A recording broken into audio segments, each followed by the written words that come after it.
Hi! చాలామంది మనలో stock మార్కెట్‌లో ట్రేడ్ కూడా చేస్తుంటారు. అండ్ దాంతో పాటు చాలామంది స్టాక్ మార్కెట్‌లో న్యూస్ బేస్డ్ ట్రేడ్ చేసేవాళ్ళు కూడా చాలా ఎక్కువ మందున్నారు.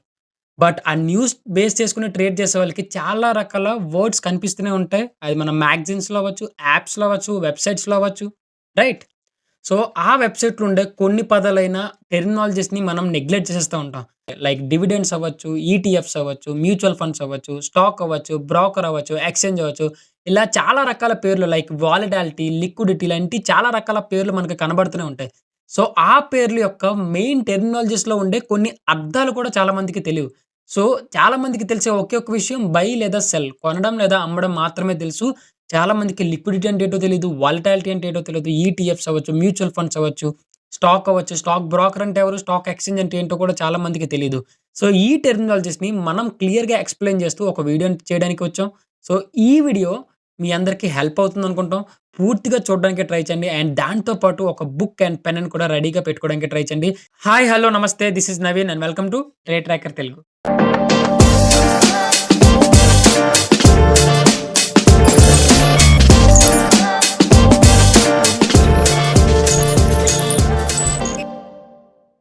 సో, ఈ వీడియోలో కొన్ని టెర్మినాలజీస్‌ని మాట్లాడుకుందాం. బట్ చూసే ప్రతి ఒక్కరు కూడా నోట్‌బుక్ అండ్ పెన్‌ని రెడీగా పెట్టుకొని దీంట్లో నుంచి వచ్చే ప్రతి పాయింట్‌ని నోట్ చేసుకోవడానికి ట్రై చేయండి. బికాజ్ చాలా ఎఫర్ట్స్ పెట్టి మేము కలెక్ట్ చేసినాం. సో, ఈ ఎఫర్ట్స్ మీకు మంచిగా వాల్యుబుల్‌గా అనిపిస్తేనే మీరు కామెంట్ చేయడానికి ట్రై చేయండి. అండ్ దాంతో పాటు ఒకవేళ నిజంగానే నచ్చితే మాత్రం డెఫినైట్‌లీ కామెంట్ చేయడానికి ట్రై చేయండి. మీరు కామెంట్ చేసే ప్రతి ఒక్క కామెంట్ వల్ల మేము నెక్స్ట్ వీడియోస్‌లో ఇంకా ఎక్కువ వీడియోస్‌లో ఎఫర్ట్స్ పెట్టడానికి ఒక బూస్టప్‌లా ఉంటుంది. వీడియోని ఎంకరేజ్ చేయడానికి ఒక కామెంట్ చేయడానికి ట్రై చేయండి. ఇంకా లేట్ చేయొద్దు. Let's get into the video. Stock. Stock అంటే ఏంటి? ఒక కంపెనీలో ఉండే ఓనర్‌షిప్‌ని గురించి చెప్తుంది. ఆ స్టాక్‌లో ఉండే ఈచ్ యూనిట్‌ని మనం షేర్ కింద పిలుచుకుంటాం. ఫర్ ఎగ్జాంపుల్‌కి మనం రోజు తినే బిస్కెట్ కంపెనీ బ్రిటానియానే తీసుకుందాం. మీరు బ్రిటానియా స్టాక్స్‌ని 50% ఓన్ చేసుకున్నారు అనుకుందాం. అంటే మీరు 50% ఆఫ్ ది ఓనర్‌షిప్‌ని తీసుకుంటున్నట్టు లెక్కే. Share holder. Someone who ones a stock. అంటే ఎవరైతే ఆ స్టాక్‌ని ఓన్ చేసుకుంటారో వాళ్ళని షేర్ హోల్డర్ కింద పిలుచుకుంటాం. Stock exchange. ఎక్కడైతే స్టాక్స్‌ని బై లేదా సెల్ చేస్తున్నామో ఆ ప్లేస్‌ని మనం స్టాక్ ఎక్స్‌చేంజ్ కింద పిలుచుకుంటాం. Public company. ఏ కంపెనీ అయితే స్టాక్ ఎక్స్‌చేంజ్‌లో ఫ్రీగా ఆర్గనైజ్ చేసుకోవడానికి డివైడ్ చేసిన షేర్స్‌ని చూపించుకొని వాళ్ళ ఓనర్‌షిప్‌ని బయటికి ఎక్స్‌పోజ్ చేసుకుంటదో దాన్ని మనం పబ్లిక్ కంపెనీ కింద పిలుచుకుంటాం.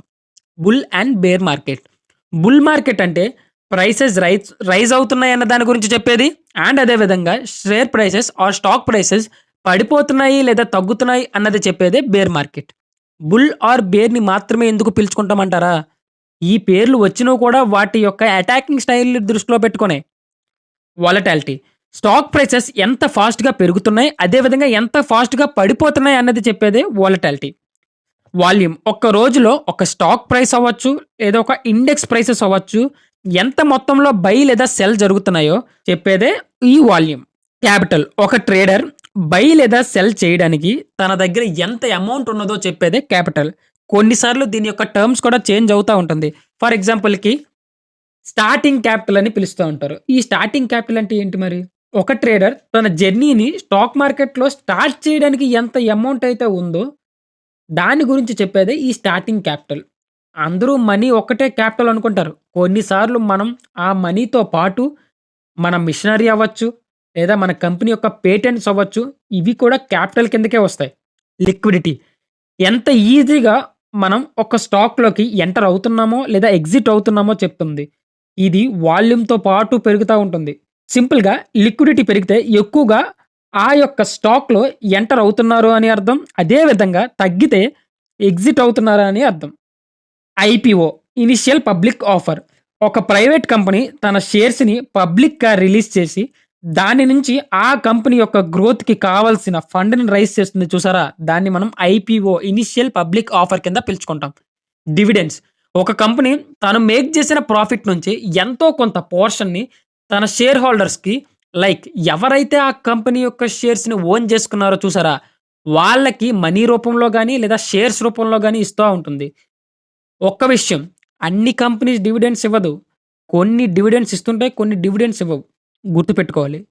Blue chip companies. Well known established companies like HDFC అవ్వచ్చు, టాటా కన్సల్టెన్సీస్ అవ్వచ్చు, రిలయన్స్ అవ్వచ్చు, ఇన్ఫోసిస్ అవ్వచ్చు. లైక్ ఇలాంటి కంపెనీస్ స్ట్రాంగ్‌గా historical performance over the past years ఉన్నాయనుకుందాం. అండ్ ఈ కంపెనీస్ డివిడెండ్స్ కూడా ఇస్తుంటాయి. గుర్తుపెట్టుకోవాలి. ఫారెక్స్, ఫారెన్ ఎక్స్‌చేంజ్ అంటే మనం ఎలా అయితే కంపెనీస్ యొక్క షేర్స్ మీద ట్రేడ్ చేస్తుంటామో, కానీ ఇక్కడ కరెన్సీస్ లైక్ డాలర్స్, పౌండ్స్, యెన్స్ లాంటి కరెన్సీస్ మీద మనం ట్రేడ్ చేస్తుంటాం. దీన్నే మనం ఫారెన్ ఎక్స్‌చేంజ్ అంటే ఫారెక్స్ కింద కూడా పిలుచుకుంటాం. పోర్ట్‌ఫోలియో ఒక ఇన్వెస్టర్ ఎన్ని స్టాక్స్‌ని, ఎన్ని ఇన్వెస్ట్‌మెంట్స్‌ని ఓన్ చేసుకున్నాడో చెప్పేది. Holdings, contents of the portfolio. నీ పోర్ట్‌ఫోలియోలో ఎంత కంటెంట్ ఇంకా క్లోజ్ చేయకుండా ఉన్నాయో చెప్పేదే ఈ హోల్డింగ్స్. ఇంట్రెస్ట్, వడ్డీ. Simply the charges for borrowing money అంటే మనం ఒకవేళ ఎవరికైనా అప్పు ఇచ్చినా లేదా ఎవరి దగ్గర నుంచైనా మనీ అప్పు కింద తీసుకున్నా ఆ మనీ తీర్చినప్పుడు కానీ ఆ మనీ తిరిగి తీసుకుంటున్నప్పుడు కానీ ఛార్జ్ చేసే అమౌంట్ని మనం వడ్డీ కింద పిలుచుకుంటాం. బాండ్స్ ఒక ఇన్వెస్టర్ ఒక కంపెనీకి కానీ లేదా గవర్నమెంట్కి కానీ లోన్ ఇచ్చి దాని నుంచి వచ్చిన ఇంట్రెస్ట్ని తీసుకోవడం. Securities tradable financial instruments like bonds అవ్వచ్చు, షేర్స్ అవ్వచ్చు, పార్ట్నర్షిప్ ఇంట్రెస్ట్స్ అవ్వచ్చు, ఇలాంటి వాటి మీద ఇన్వెస్ట్ చేయడం. బ్రోకర్ అప్పట్లో మనం స్టాక్స్ని బై లేదా సెల్ చేయాలంటే స్టాక్ ఎక్స్చేంజ్ వరకు వెళ్ళి కొనేవాళ్ళం లేదా అమ్మేవాళ్ళం. బట్ ఇప్పుడు ఎవరైతే మన కోసం మన షేర్స్ని తీసుకొని కొనడానికి లేదా అమ్మడానికి కొంత ఫీని తీసుకొని హెల్ప్ చేస్తూ ఉంటారు చూసారా, వాళ్ళని మనం బ్రోకర్స్ అంటాం. ఇప్పుడు బ్రోకర్స్ అంతా ఆన్లైన్లోనే ఉన్నారు like Zerodha, Angel One, Upstox, Alice Blue ఇలాంటి వాళ్ళు. లాంగ్ పొజిషన్ ఒక కంపెనీ యొక్క స్టాక్స్ని పైకి పెరుగుతుందని బెట్ చేయడం. సో మనం తక్కువ ప్రైసెస్ దగ్గర కొంటాం, అదేవిధంగా ఇంక్రీజ్ అయ్యాక ఎక్కువ ప్రైస్ దగ్గర అమ్మేస్తూ ఉంటాం. దీన్నే మనం లాంగ్ పొజిషన్ అంటాం. అసెట్ వేటినైతే ఓన్ చేసుకొని ఒక పర్టిక్యులర్ టైం ఆర్ స్టేజ్ వచ్చినప్పుడు దాన్ని మనీ కింద కన్వర్ట్ చేసుకునే అవకాశం ఉంటాయో చూసారా, వాటిని అసెట్ కింద పిలుచుకుంటాం. Like gold, silver, bonds, equities, properties and మీ పోర్ట్ఫోలియోలో ఉండే కొన్ని స్టాక్స్ కూడా అవ్వచ్చు.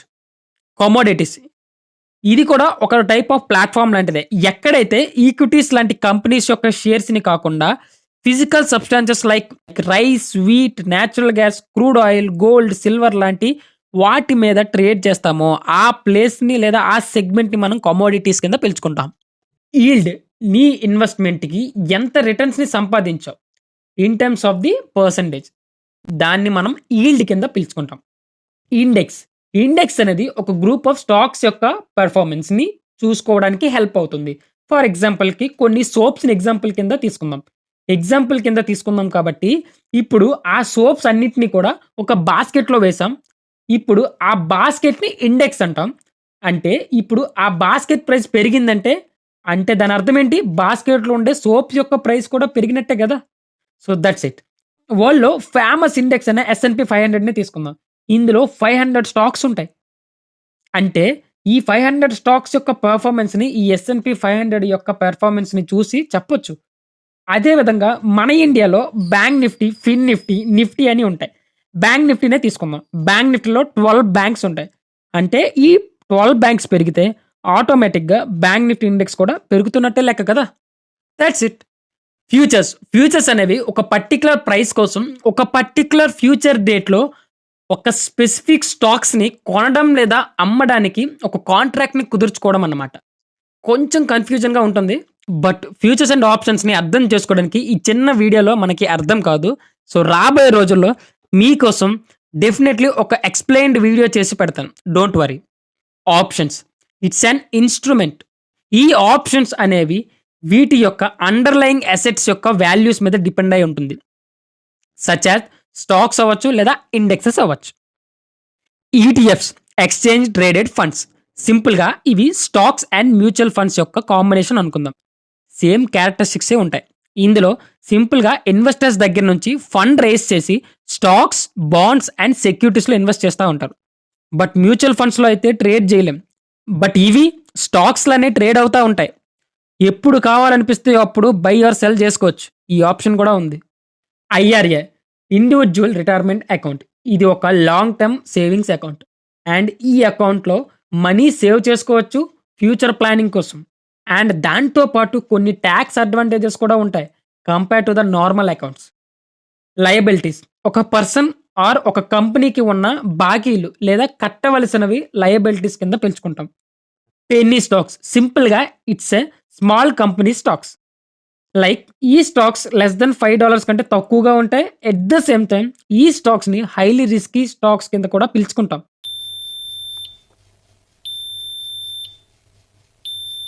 ఈ వీడియోని ఇక్కడితో ఎండ్ చేస్తున్నాను. బికాజ్ వై అప్పటికే మనం 30 టర్మ్స్ ఎక్స్‌ప్లెయిన్ చేసుకున్నాం. ఈ 30 టర్మ్స్‌తో పాటు ఇంకొక 35 టర్మ్స్ ఉన్నాయి. మొత్తం కలిపి 65 టర్మ్స్. ఈ 65 టర్మ్స్‌ని అర్థం చేసుకోవాలంటే ఒక్క వీడియోలో చెప్పాలి అంటే కూడా డెఫినైట్‌లీ ఇంపాసిబుల్. చెప్పేవాళ్ళకి అండ్ దాంతో పాటు వినేవాళ్ళకి కూడా కొద్దిగా బోర్ కొడుతుంది. సో, దీనికోసమే నేను పార్ట్ 2 కింద డివైడ్ చేశాను. సో, పార్ట్ 2 అనేది రేపు లేదా ఎల్లుండి లోపు నేను డెఫినైట్‌లీ పోస్ట్ చేయడానికి ట్రై చేస్తాను. సో, అప్పటి వరకు స్టే ట్యూన్డ్. అండ్ దాంతో పాటు ఈ వీడియోలో ఏ పాయింట్ అయితే మీకు మంచిగా నచ్చిందో కింద కామెంట్ సెక్షన్‌లో కామెంట్ చేయడానికి ట్రై చేయండి. అండ్ దాంతో పాటు ఇక్కడ, ఇక్కడ సబ్స్క్రైబ్ చేయండి. రైట్? అండ్ నెక్స్ట్ వీడియోలో మళ్ళీ కలుద్దాం. Stay tune and subscribe to trade tracker Telugu.